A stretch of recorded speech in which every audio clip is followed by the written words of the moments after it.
Today we have all the latest updates in the trade rumor mill regarding guys like Jack Eichel. We're also looking at Phil Kessel. The Nashville Predators made a recent trade. Will they be looking to make more in a side deal with the Seattle Kraken? We have the latest on the Duncan Keith situation, and we also have some very sad news from the Blue Jackets organization. We'll discuss all that and more coming up next.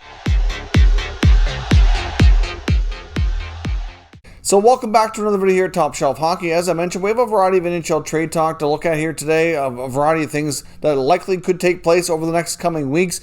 Before we jump into any of that, though, we did get some really sad news earlier today, which is really unfortunate. But we found out that Columbus Blue Jackets young prospect goaltender Matiss Kivlenieks has tragically passed away at the young age of 24. The Latvian-born goaltender has been in the organization, I believe it's been 4 years with Columbus. He was undrafted, signed as a free agent. Now, the accident happened in Michigan. It was believed that he was at some sort of function or party with friends, and he suffered some sort of chest trauma due to a fireworks accident. Now, when the news was first being reported, there was word that he was in a hot tub and that he had tried to get out of the hot tub quickly due to some kind of firecracker accident and slipped and hit his head, but that was later corrected by the local authorities. And now they're saying that his actual cause of death was chest trauma. So obviously a very unfortunate accident has taken the life of a young man who seemed to have a bright future. Certainly going to impact the depth of the goaltending situation with the Blue Jackets. They're rumored to be looking to trade a goalie this offseason. I wonder if that'll impact their plans at all. I know they still have enough other capable goalies in the organization, but still, this is a young man they had a lot of confidence in moving forward. He's also represented his country of Latvia on the international stage on multiple occasions. Actually, his last hockey game was representing Latvia against Canada at the World Championships, where he picked up a shutout victory, actually in an upset fashion. That came earlier in the tournament before Team Canada went on a run near the end to get in and win the gold medal. So certainly terribly tragic news, really unfortunate. I said he's so young. Accidents unfortunately do happen, but the Blue Jackets and many of their teammates have been sending out condolences all through social media today. He seemed to be one of those guys that was really well liked by his teammates, had a limited amount of NHL action under his belt, played a lot with their AHL franchise in the Cleveland organization the past 3 or 4 years, and just seemed to have a real bright future, well liked, good young man.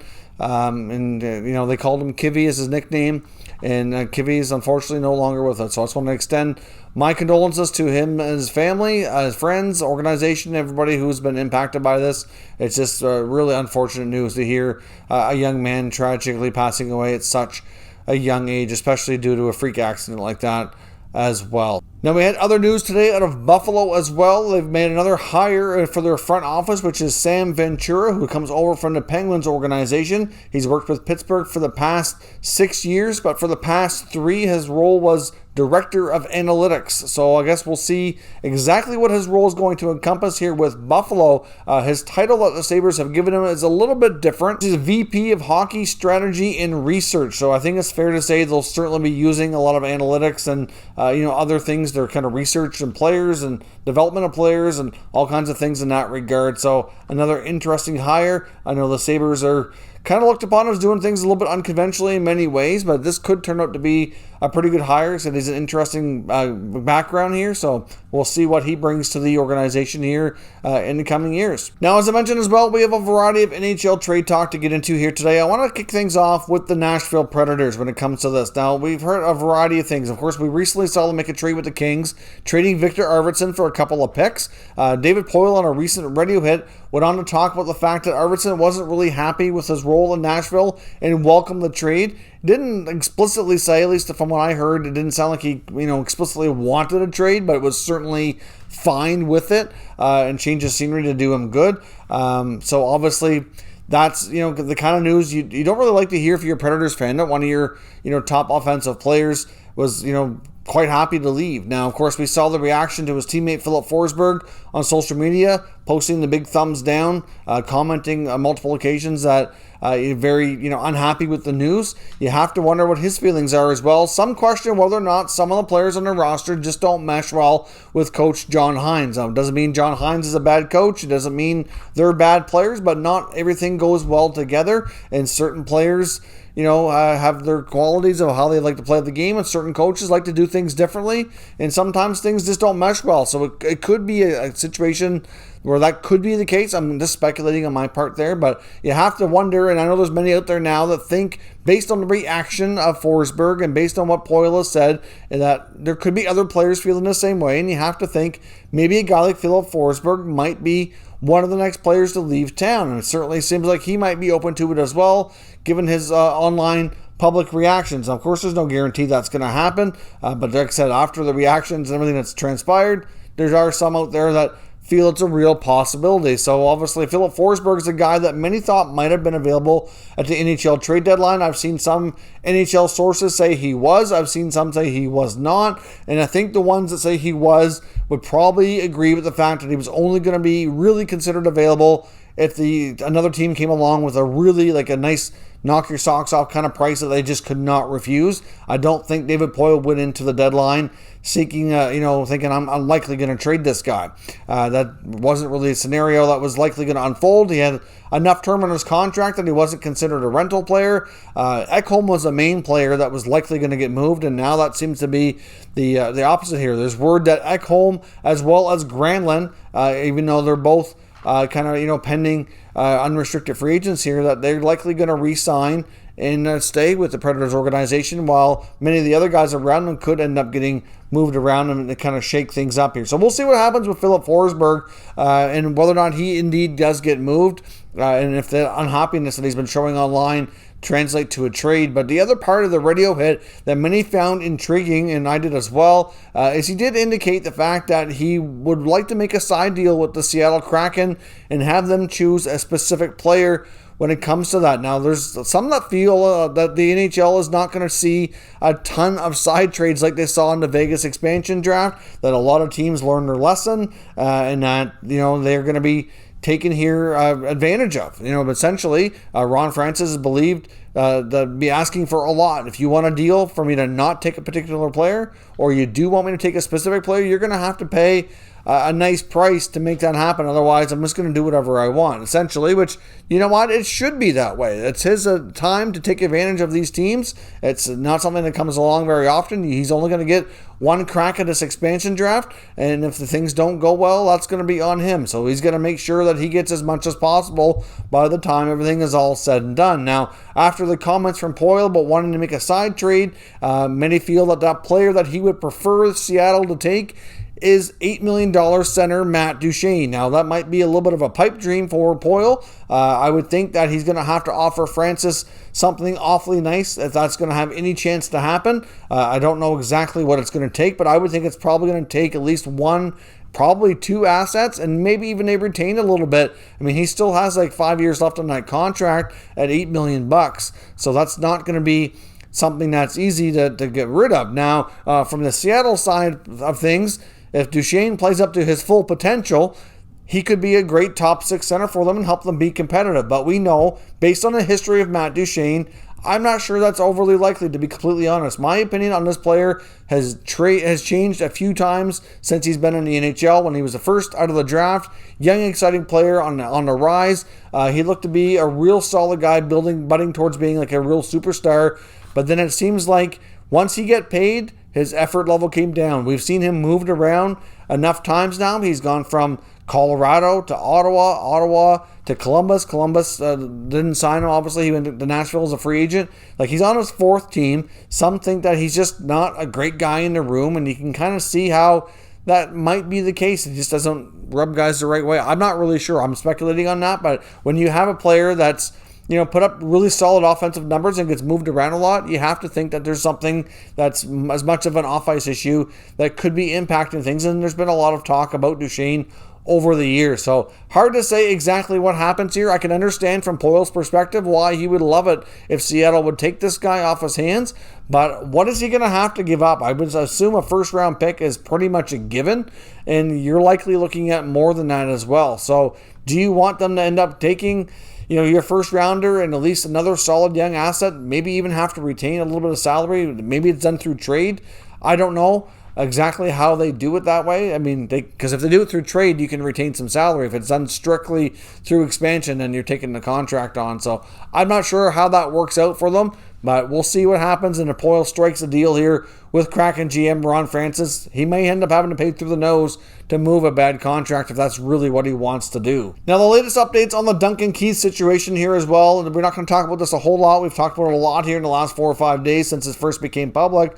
But the latest information from sources in Chicago indicate that all of this Duncan Keith talk has been initiated by him. This is not just a ploy by Chicago to move on from the veteran defenseman just to load up on Seth Jones and his brother. Because, I mean, ultimately, it looks like that's their end goal here. I think they were already interested in Jones before this ever came to be, but Duncan Keith apparently did approach the Blackhawks due to family reasons that we've talked about, the fact that he's getting older and he wants to be able to be closer to his son, and he approached the Blackhawks, and it's believed that he gave them 2 options of scenarios that he would waive his no-move clause to make a deal happen. That would be to go to the Edmonton Oilers and the Seattle Kraken. So it looks as though those are the only 2 teams that he's willing to go to. Seattle apparently does have some degree of interest. I don't think we can completely rule them out, but no matter how we shake it here, I think the Blackhawks are going to have to take some money back or a bad contract. Of course, Seattle doesn't really have a bad contract unless they wait and do the trade after expansion. Maybe they move a contract back and swap it that way. That is a possibility, but I'm not sure we're going to see Seattle help another team out take a bad contract just to swap it for Duncan Keith. I don't really think we're going to see that happen. So it's really hard to say here what happens. But the main update for today is that this is not something of Chicago trying to move him on, and this is what he's willing to do. This is something that he initiated for family reasons, and because of that, I think the Blackhawks will do everything they can to accommodate this player who's going to be a legacy guy with this team for a long time. They've got multiple Stanley Cups. He's got a Norris Trophy to his name. He's got a long, successful career. Like, he's going to be enshrined with that group of guys, including Taves and Kane and others that won those cups in Chicago. That was kind of the closest thing to a dynasty at that time throughout those years. So to me, they'll do what they can to accommodate the player, and they just have to work something out here, but we'll see where he goes. Now, another veteran guy in the final year of his contract that is indefinitely available for trade, which we've mentioned before, but it's been a long time since we've talked about it, but he's been getting a little bit more attention in the media lately, is Arizona Coyotes forward Phil Kessel. Now, Kessel could be had for a real cheap price. The only problem is the cap hit right now is at $6.8 million. Now, of course, his overall cap hit is higher than that, but of course when he was originally signed and then traded by the Maple Leafs, they did retain a bit of that salary, so they're still on the hook for a portion of that. So it's 6.8 right now on the Coyotes' end of things. However, the way his contract was structured, he was paid a $5 million signing bonus, or what would have been due on July the 1st. His remaining salary for the final year of his contract is only $1 million. So whoever acquires Phil Kessel can get away without paying him a whole heck of a lot here. Now, you can say what you want about Phil Kessel, but at his age, for what he can give you, $1 million is certainly a pretty decent bargain for actual cash out of pocket here. So I do suspect that there'll be teams that'll be very interested for that given price. It's also been reported that the Arizona Coyotes are willing to retain as much as 50% of that remaining cap hit as well to make things more enticing. So if you could get Phil Kessel on your books, between $3 and $4 million, but only have to give him $1 million in actual money to play for the season, that to me is a pretty solid deal. And there's a variety of teams out there that would likely take that on. I'm not really going to be able to link him to any specific teams here today, but he's certainly a player that's generating some interest now that that bonus is paid, and I'll be quite surprised if the Coyotes don't find a new home for him sometime here in the next 3 to 4 weeks. Now, before we jump into the remainder of the trade rumors here today, I do want to pause for a moment and acknowledge our channel sponsor, Manscape. It's proud to be sponsored by Manscape. Of course, with Manscape, we have a special offer here for all Top Shelf Hockey viewers where you can get 20% off and free shipping on all orders at manscaped.com. Now, of course, Manscaped just launched a brand new Lawnmower 4.0 trimmer, which is a fantastic product. They've taken a level up here even again with the skin-safe replaceable blades. It's waterproof, it's wireless charging, has a travel lock on it, as well as a nice light so you don't miss what you're doing. So certainly a terrific product. Now, many people associate Manscaped with their trimmers, which is certainly kind of their top product, but they do have a lot of other great options as well, including what they call the Weed Whacker, which is another trimmer for your ears and nose. And they have a variety of deodorants and sprays as well, which also keep you fresh and are terrific as well. So certainly Manscaped has a lot to offer, and we certainly highly recommend all of their products. So check out manscaped.com and use promo code TSH for 20% off and free shipping. So thanks very much for checking that promotional video. I greatly appreciate it. Now, on to the rest of the trade talk here. I want to look at the Pittsburgh Penguins. Now, the Penguins are a team we've talked about before, likely needing to make some deals ahead of the expansion draft. Now, like I said before, we've seen reports as early as the last couple days. A guy like Darren Dreger from TSN, for example, on Buffalo Podcast, where he was talking about Eichel, which we're going to talk a little bit more here about momentarily as well, saying that he doesn't think there's going to be a ton of trades before expansion, that he feels that we're going to see mayhem basically from the time of expansion to the time of free agency in the early part of that. So after expansion draft takes place and the trade and waiver freeze opens back up, between then and say July 28th, 29th, 30th is likely going to be utter chaos with the players changing teams via trade and free agency. That was his words on the Instigators podcast in Buffalo recently. So we will see what happens. But when it comes to the Pittsburgh Penguins, I think they're one of the few teams we will see make a trade. I don't think there's going to be a ton of trade when it comes to expansion ahead of time, but there's bound to be at least a couple here. I think there's teams that are looking at players that are just too solid, that are too risky to lose. So they're going to make some kind of a move to minimize their loss. And Pittsburgh is in a situation where they could lose a forward or they could possibly lose a defenseman, and I'm not sure which direction they're likely to go. I think they'd be more likely to trade a forward. I think a guy like Jason Zucker is high up on that list of potential guys to see moved. Zucker's a guy who they coveted for a long time and finally made a trade to acquire him. But I think it's also fair to say that the couple years he's been there now hasn't really worked out the best, hasn't been the most consistent, and I don't think they're overly pleased with his production based on what he's getting paid, and I think they'd like to find an upgrade for another kind of player to play in that top 6 or top 9 like he traditionally does. I mean, could they even bring back a guy like Phil Kessel for one more year? You just never know. I mean, ultimately, some of the reasons he was traded because he wasn't getting along well with Coach Sullivan, and he wanted to follow Rick Tocchet to Arizona is kind of, obviously a lot of what happened there, but I guess we'll see if they can mend fences. I'm not saying that's going to happen, but it just makes you wonder when a forward that they're familiar with is available for a fairly cheap acquisition cost. But a guy like Zucker, to me, I think would draw interest from a fair bit of NHL teams. Hard to say if he would be a guy that could go to Seattle. They may not end up doing it, though, because at the end of the day, where his production hasn't been the best, making over $5 million, they may feel comfortable exposing that to Seattle, and if they take him, fine. And if they don't, well, Seattle may not bite on that contract given how he's played the last couple of years. So they also have a guy like Marcus Pettersson on the back end who could also be one player that the Kraken consider. I think it's fair to say that they could lose him and would want to possibly move him anyways for salary cap implications. I think the Penguins are a team that are going to want to make some changes to kind of rejig and try to go for it again with Sid and Gino still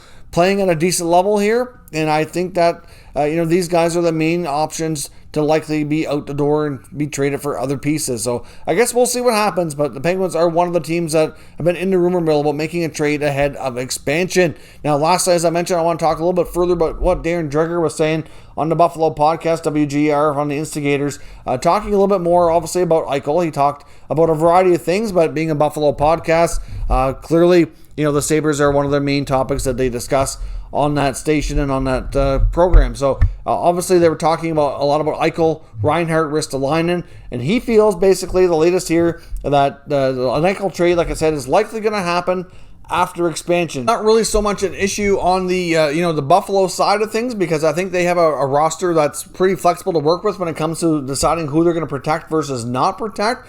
But obviously a team, depending on what they do for assets here in an Eichel trade, could certainly determine, what they do when it comes to expansion as well. But obviously, like I said, he did talk about the Rangers kicking tires on Eichel. He believes that it makes sense that they're still interested, but it's difficult to say how far their interest goes. I think it's fair to say that the Blackhawks, we've heard that team being out there before, That, to me, doesn't make a lot of sense, and I've seen enough sources say that the Blackhawks are not in on Eichel.